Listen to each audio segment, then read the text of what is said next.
হ্যাঁ হ্যাঁ ডাইস দেওয়ার পরে যদি শোনেন যদি না পায় আস্তে আস্তে পারবেন, ঠিক আছে? আপনি 30 একবারে করেন না, 130-এর মধ্যে অ্যাম্বুসের ক্ষেত্রে। অ্যাম্বুসের ক্ষেত্রে 125, হ্যাঁ হ্যাঁ, আর কাটিংয়ের ক্ষেত্রে কাটিংয়ের ক্ষেত্রে 95 আপনি শুরু করবেন, কিন্তু আগে আস্তে আস্তে আপনি পারবেন, আস্তে ঠিক আস্তে, আছে? হ্যাঁ।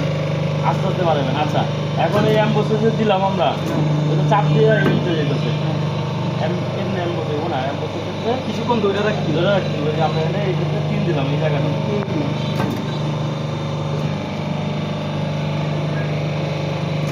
মানে 3 সেকেন্ড, ওইটা কত হয়েছে? মানে 3 সেকেন্ড। 3 সেকেন্ড, 3 দিলাম। আর 0 ছিল। হ্যাঁ। এটার হিসাব আলাদা, এটার হিসাব আলাদা। এটার ক্ষেত্রে এখানে 100 বোঝায়, আর এখানে 301 বুঝাইতেছে। মানে 300, মানে আপনি যখন অ্যাম্বুসে যাবেন শুধু এই অপশনটাকে 3 করে দিবেন অ্যাম্বুসের ক্ষেত্রে। 3 করে করবেন, হ্যাঁ। অ্যাম্বুসের ক্ষেত্রে খালি এটা 3 করে হ্যাঁ, দিবেন। যেদিন অ্যাম্বুস করবেন ওই দিন অ্যাম্বুস দিবেন, কাটিং করার পরে কাটিং করবেন, কাটিং করার পরে সেই অ্যাম্বুস হ্যাঁ, দিবেন। কাটিং করার বিষয়টা পরে। কিন্তু এরকম হয় না যে একটা কাটিং করবেন একটা না না, ঠিক এমনি করবো। আছে? তো ওই ক্ষেত্রে আমি এই যে কেন বললাম, ধরেন এখন আছে কত অ্যাম্বুসে, অ্যাম্বুসে আছে। আপনি যদি ভুল করে এই অ্যাম্বুসের মধ্যে আপনি কাটিং ডাইস দিয়ে দেন, তাইলে কিন্তু মেশিন ভেঙে চলে যাবো। কারণ কি? এই যে আমি কমাই দিছি, এই যে হ্যাঁ হ্যাঁ